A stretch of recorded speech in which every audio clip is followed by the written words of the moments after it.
Ada makalah dari seorang ulama salafus soleh, ulama yang hidup di kurun 3 abad pertama Hijriah. Qala ahadun minas salafi, innamal ilmu mawahibun yu'tihi Allahu man ahabba min khalqihi. Sesungguhnya ilmu itu merupakan anugerah yang agung yang Allah hanya memberikannya kepada orang-orang yang Allah cintai dari kalangan hamba-hambanya. Walaysa yanaluhu ahadun bil hasabi. Ilmu itu tidak diperoleh karena nasab. Walau kana li'illatil hasabi lakana awlan nasi bihi ahlu baitin Nabi sallallahu alaihi wasallam. Andaikan nasab menjadi sebab seseorang mendapatkan ilmu, maka tentu anak keturunan Nabi, ahlul bait Nabi lah yang paling berhak di antara manusia untuk mendapatkan banyaknya ilmu. Tapi buktinya banyak orang-orang yang bukan ahlul bait Nabi, mereka itu menjadi orang alim, betul? Dan sebaliknya banyak orang yang mengaku ahlul bait Nabi gak mau ngaji, bahkan pernah ngaji kepada kiai, kepada ulama, gak lama kemudian karena dia dianggap mulia oleh masyarakat, dia bikin majelis, kemudian bikin majelis ratib, maulid, lalu bersikap tidak sopan kepada gurunya yang dulu ngaji kepada gurunya. Ini kejadian nyata. Sahabat saya al-maghfur lah, Kiai Amrin Solihin, ya Allah yarham, di Cikarang, Kiai NU Tulen. Ada orang mengaku keturunan Nabi, pernah ngaji kepada beliau, kemudian bikin majelis karena masyarakat menghormati Nabi sebagai dia sebagai mengaku orang yang mengaku sebagai keturunan Nabi, dihormati orang datang. Ketika sudah punya majelis sendiri, tidak punya rasa hormat kepada gurunya, kepada kiai, yang seolah mengharapkan kiainya lah yang cium tangan kepadanya. Songong, sombong banget sih lu. Bisanya apa? Kalau punya keinginan minta duit paksa kepada jamaahnya. Mas Fauzan MARC yang menjadi korbannya, ya Azmil MARC yang jadi korbannya, banyaklah kayaknya yang jadi korbannya. Makanya mereka sekarang ngaji ke saya, nggak ngaji lagi ke sana. Ya, kenapa? Karena menjadi korban pemerasan. Ada yang diminta, sekali minta 5 juta. Kalau enggak marah, ente kualat, nggak dapat syafaat ente. Ya Allah. Kiai Amrin rumahnya didatengin, Kiai Amrinnya masih di luar. Hadir pengajian saya. Orang ada yang datang di rumah. Ketika pergi, dompet hilang, ponsel hilang, kitab Kiai Amrin juga dibawain. Ya Allah.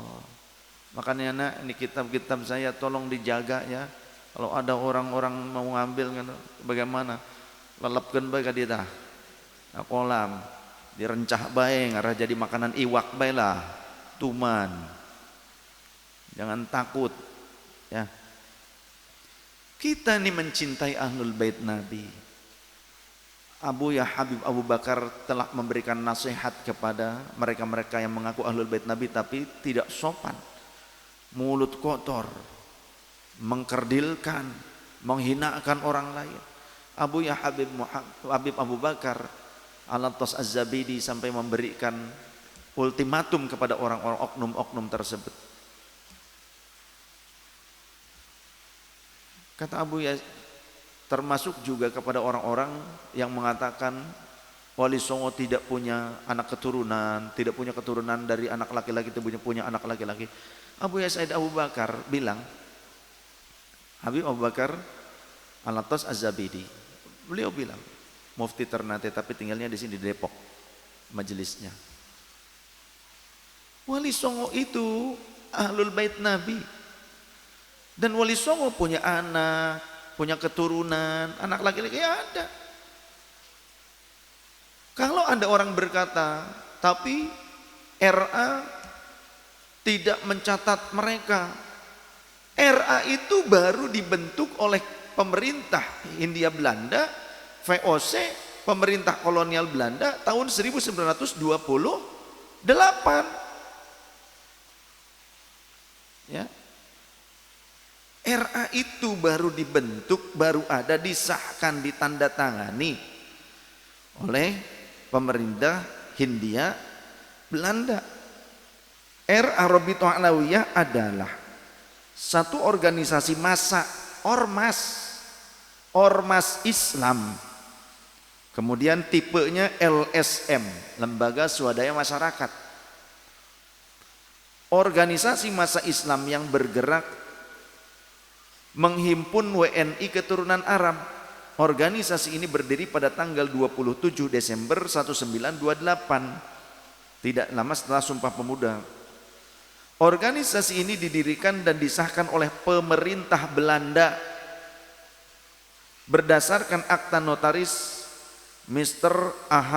van Ophuijsen nomor 66 tanggal 16 Januari 1928 dan mendapat pengesahan dari pemerintah Belanda pada tanggal 27 Desember 1928 atau 1346 Hijriah yang ditandatangani oleh G.R. Ed Brink, sekretaris pemerintah Belanda. Asalnya bukan untuk pencatatan nasab. Pencatatan nasab ada banomnya, ada bagiannya, namanya Maktab Daimi. Sebelumnya untuk silaturahim, pendidikan, sosial, keagamaan. Asalnya seperti itu. Ya, ini disahkan oleh pemerintah kolonial Belanda di saat zuriyah Rasul, Ahlul Bait Rasul dari keturunan Wali Songo selalu melawan kepada Belanda, selalu mengerahkan gerilya untuk memberontak kepada pemerintah Hindia Belanda. Maka keturunan Rasulullah dari keturunan para wali yang menjadi pejuang kemerdekaan melawan para penjajah ini, mereka tidak mau mencatatkan nasab keluarganya. Karena apa? Kalau dicatatkan ketahuan di mana keluarganya, kalaupun orangnya tidak dapat, keluarganya yang ditawan dan dihabisi. Maka dulu para pejuang dari keturunan Rasulullah, dari keturunan Wali Songo, banyak di antara mereka selalu berpindah-pindah tempat. Dan keluarganya, anaknya sudah dititipkan kepada loyalis-loyalisnya. Sehingga kalau ada para penjajah ataupun penjajah itu, Belanda itu kecil, negara kecil. Orang Belanda yang didatangkan ke Indonesia itu sedikit. Lantas kenapa begitu lamanya? Karena sing akeh londo ireng. Londo ireng. Yang banyak itu pengkhianatnya. Orang Belandanya masih sedikit. Yang asli orang Belandanya sedikit. Yang banyak kenapa kuat kolonial itu, kenapa? Karena banyak pengkhianat bangsa yang rela mengorbankan anak bangsa sendiri yang menjadi pejuang untuk kemerdekaan. Sadar. Ya. Yang menjadi antek-antek itu enak saja, nyaman. Dibuatkan doktrin lain sebagainya. Mereka juga membuat doktrin-doktrin, fatwa-fatwa untuk menyerang para gerilyawan, para pejuang Ahlul Bait Rasul yang menjadi pejuang. Terus, makanya berpindah tempat ya berpindah nama. Anak-anaknya kan jadi titip-titipkan. Tidak maulah dicatatkan ya keluarganya oleh Belanda, tidak mau. Mereka punya lembaga pencatat sendiri, punya ahli-ahli nasabnya sendiri. Rabithah Alawiyah itu, kata Abu Ya Habib Abu Bakar, mereka Rabithah ini, RA ini enggak punya catatan keturunan Wali Songo. Karena Wali Songo sudah jauh lebih dulu datang ke Indonesia dan mereka itu punya kerajaan, punya kesultanan. Dan mereka juga punya anak keturunannya, mereka juga punya orang-orang pencatat nasab punya. Jadi kalau ada orang sekarang ya dengan songong dan sombongnya mengatakan RA adalah lembaga pencatat nasab Ahlul Bait Nabi sedunia, jadi siapapun dimanapun di dunia Ahlul Bait Nabi ini dicatat di RA, dan jika tidak dicatat di RA, jika tidak dilegalkan, tidak diithbat oleh RA, maka berarti itu palsu atau bukan Ahlul Bait, tidak sah pengakuannya. Terlalu songong, terlalu berlebihan, terlalu sombong. Yang diitsbat oleh RA saja banyak, yang tidak diitsbat di Yaman banyak. Ini pengakuan dari mereka yang sudah punya paspor buku Nasabi RA ketika mereka mondok di Habib Umar, di Habib Abu Bakar Al-Adani, kemudian nanya contoh ke Habib Ali Al-Masyhur, kakaknya Habib Umar yang ahli nasab, seorang munsib, seorang naqib. Kemudian Habib Ali sampai bilang, saya yakin kamu tuh ahlul bait Nabi, tapi saya tidak bisa mengitsbat Anda disatukan dengan catatan saya karena tidak ada catatan saya yang menguatkan pada nasab antum. Di sini tidak ada. Yang sampai pada keluarga antum tuh saya tidak punya. Begitu. Jadi terlalu gegabah kalau orang berkata bahwa yang tidak diitsbat oleh RA berarti tidak sah menjadi ahli. Ya Allah, berarti yang di Maroko, di Mekah, di Madinah, ya, di Irak, di luar negeri, di mancanegara yang tidak diitsbat oleh RA kemudian itu menjadi palsu begitu? RA ini tahun 1928. Kesultanan-kesultanan jauh sebelum itu. Mereka sudah rapih pencatatannya. Bahkan manuskrip-manuskrip kuno itu sampai ada adat di mana membukanya itu hanya setahun sekali. Manuskrip-manuskrip buku-buku catatan itu, nasab apa, sejarah, ya, adat istiadat yang ditulis sejak zaman dulu dari abad 17 Masehi, 16 Masehi, bahkan dari abad 14, abad 14, abad 15, abad 16 Masehi tercatat rapi. Dibukanya hanya boleh setahun sekali, bulan Maulud saja. Itu pun ada di beberapa kesultanan, di beberapa daerah yang melihatnya harus malam hari dan tidak boleh pakai lampu yang terang, harus pakai lampu ceplik. Harus ada tawassul dulu, sedekah dulu. Saking apa? Saking berharga dan terjaganya manuskrip tersebut supaya tidak ada pemalsuan. Bahkan tidak boleh difotokopi, dipoto tidak boleh. Ya, masih banyak yang seperti itu. Termasuk catatan tangan eyang saya yang dipegang oleh Buya Udin, sekarang dipegang oleh putranya Buya Agus. Padahal catatan buku punya eyang saya. Itu kita-kitanya saja nggak boleh itu memfoto. Jangan fotokopi, foto pakai handphone aja nggak boleh. Cuma boleh disalin, nulis sendiri. Apalagi yang manuskrip-manuskrip kuno. Kenapa kok setahun sekali? Ya karena kalau sering-sering ya lapuk atuh. Bahannya aja ya kan? Itu lembarannya sudah lapuk. Kalau sering-sering nanti rusak. Dan khawatir akan ada tangan-tangan jahil yang merubah isi kandungannya. Maka dijaga ketat. Adatnya seperti itu. Berarti nah ketika sekarang ini muncul fitnah-fitnah kepada Wali Songo, bahwa Wali Songo tidak punya keturunan, tidak punya anak laki-laki. Wali Songo pamajikan loba. Anak laki-lakinya loba. Kata Umi, maksud lo katanya. Orang ikut loba, anakna begitu. Amin. Mesti amin baiklah. Ya, keur ngalawan iya naon cangkem elek. Udah banyak ini ya. Para petarung, para pejuang nih harus banyak untuk melawan cangkem elek ini. Yang suka nyocot mah ya. Ya Allah. Mohon maaf ya. Ya ini pernyataan Habib Abu Bakar sendiri sesepuh nih ya. Beliau sampai seperti itu. Jadi RA tidak punya catatan keturunan Wali Songo karena RA ini baru ada 1928 dibentuk oleh atau disahkan oleh pemerintah Hindia Belanda oleh kolonial. Sedangkan manuskrip kuno itu di kesultanan-kesultanan dan nakib-nakib wali-wali Nusantara mereka menjaga. Nah, sekarang mulai bermunculan wasilah. Jadi ada hikmah ya, cangkem elek itu ada hikmah ternyata. Ya.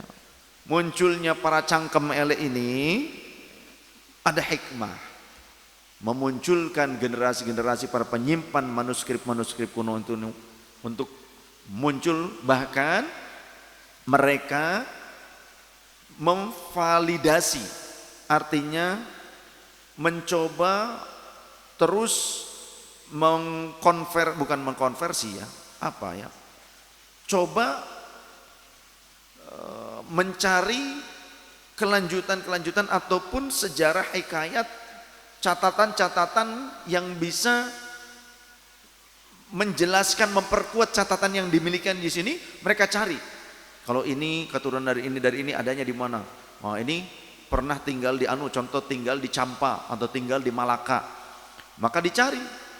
Ini tim peneliti manuskrip dan naqib dari keturunan Wali Songo, ya, Robitoh dari keturunan Wali Songo, ahli-ahli nasab munsib dari keturunan Wali Songo. Mereka akhirnya coba menyambungkan, mereka mencari dulu di mana nih, ada di Malaka, di Malaysia. Mereka cari ke Malaka, siapa pemegang manuskrip kuno. Kemudian ada di sana seperti Syekh Haji Malik. Kemudian dilihat, dipelajari, oh ternyata keterangannya ada di situ. Kemudian ke Campa, mereka berangkat lagi ke Campa bersama-sama, ya, dari kesultanan ini berangkat bersama-sama. Kemudian, oh ternyata ini datanya ada di sini juga, terus semakin memperkuat. Dari data ini, kata munsib-munsib yang dari Campa Malaka, ini sudah diithbat oleh naqib dari Maroko. Maka dari Maroko datang. Ini juga sudah diithbat oleh naqib dari Uzbekistan. Ada yang ke Uzbekistan. Ini juga sudah diithbat, ada catatannya di sana, di Damaskus Suriah. Pergi ke Suriah, teman-teman tuh. Ada juga yang ke Irak, ke Baghdad dan ke Basrah, berangkat ke Irak. Ada juga yang catatannya ada di Madinah, ya, ada mereka berangkat juga ke Madinah. Terus yang dari luar juga datang, ya. Seperti itu. Dan hikmahnya besar. Jadi tersambunglah sejarah ini. Terkuak yang tadinya tertutup, distorsi-distorsi itu pun akhirnya diluruskan, sejarah ini diluruskan. Alhamdulillah. Maka kami juga sangat mengapresiasi, ya, para sahabat, tim peneliti sejarah, tim peneliti manuskrip dan munsib serta naqib yang jujur, yang tulus, bukan modus, ya, yang mereka memperjuangkan kehormatan para zurriyah Rasul, ahlul bait Rasul dari kalangan wali-wali Nusantara, diantaranya Wali Songo. Wali Songo itu bukan cuma 9 orang, tapi Wali Songo itu dewan wali yang di setiap generasinya itu ada 9. Ada 9 ini dewannya gitu loh. Sedangkan walinya selain yang 9 ya banyak. Nanti kalau ada yang meninggal, satu dari anggota dewannya tersebut nanti digantikan oleh siapa gitu. Ini dewan musyawarahnya para wali, dewan penetap, mufti lah gitu, dewan mufti. Ya, selebihnya banyak ahlul bait dan para wali yang tidak masuk ke dalam 9 kelompok ini, tapi mengikuti ke-9 orang tersebut. Itu dewan wali. Jadi ada beberapa generasi Wali Songo itu. Jadi nanti kalau ada yang meninggal gantikan oleh generasi berikutnya, ya. Cuma yang masyhur memang yang sering kali kita ziarahi sekarang. Mari kita bersama-sama membangun peradaban yang bermartabat, berakhlak mulia. Jika kita memang keturunan Rasulullah, jaga nama baik Rasul dengan akhlak kita. Mulialah dengan ilmu dan amal soleh serta akhlak dan adab. Andai pun kita panjenengan, saya yakin kalau saya ahlul bait Nabi, ya. Kemudian jika ada di antara panjenengan yang merasa bukan ahlul bait Nabi, jangan merasa putus asa. Karena dulu ada para sahabat yang bukan ahlul bait Nabi tapi disebut ahlul bait Nabi. Seperti sahabat Salman Al-Farisi adalah ahlul baitku kata Rasul.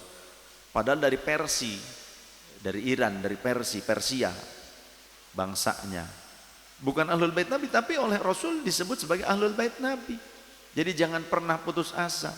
Walaupun bukan keturunan Nabi Tapi jika mengikuti ajaran Nabi, akhlak sang Nabi, mengambil warisan ilmunya sang Nabi, sampai menjadi orang alim, menjadi ulama, jaminannya kata Rasulullah SAW, innal ulama warathatul anbiya. Sungguh para ulama itu adalah pewaris para nabi, termasuk pewaris Rasulullah sallallahu alaihi wasallam. Oleh karenanya kita harus hormat kepada para pewaris Rasul, walaupun bukan nasab pancar darah Rasulullah, tapi mereka nasab ilmunya kepada Rasulullah SAW. Maka hormati, muliakan mereka, para ulama, para kiai. Di Indonesia disebutnya kiai, di luar negeri tidak ada sebutan kiai. Ya, kiai itu untuk orang-orang yang mulia, termasuk orang alim. Kiai bahkan bukan hanya untuk barang. Di Indonesia tuh kiai juga bukan hanya untuk manusia, bukan hanya untuk orang, tapi kiai di Indonesia, di Jawa juga digunakan untuk barang. Sampai hewan peliharaannya wali juga itu dipanggil kiai. Kebo, Kiai Selamat. Kemudian keris, Kiai Setan Kober. Udah kiai tapi pakai setan, kober pula gitu kan. Kober, tahu kober? Kobak berenang itu. Pokoknya pakai kiai, keris tombak pakai kiai. Apa sih maksudnya? Yang dimuliakan, bukan hanya orang. Jadi kiai itu ke benda juga kiai. Nah, maka dulu para ulama disebut kiai karena masyarakat memuliakan mereka, karena memang kemuliaan akhlak mereka, kemuliaan pribadi mereka, pantas. Tapi kalau sekarang kita nuntut orang memuliakan kita, tapi kita tidak bisa memuliakan orang lain, ngimpi. Nauzubillahi min dzalik. Doakan saya dan keluarga serta zuriyah dan anak keturunan saya mudah-mudahan menjadi orang-orang yang mulia, menjadi orang-orang yang alim, yang bisa menjaga marwah leluhur, marwah ahlul bait Nabi, marwah Rasulullah sallallahu alaihi wasallam. Agar kami, saya dan keluarga serta keturunan saya tidak membuat sedih Rasulullah, tidak membuat kecewa Rasulullah, tidak membuat kecewa ahlul bait Rasulullah, leluhur kami.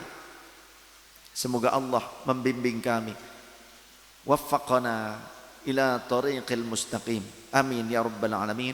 Wallahu a'lam bishawab. Subhanakallahumma wa bihamdika asyhadu an la ilaha illa anta nastaghfiruka wa natubu ilaik. Mohon maaf lahir dan batin. Wallahu muwaffiq ila aqwamit thoriq.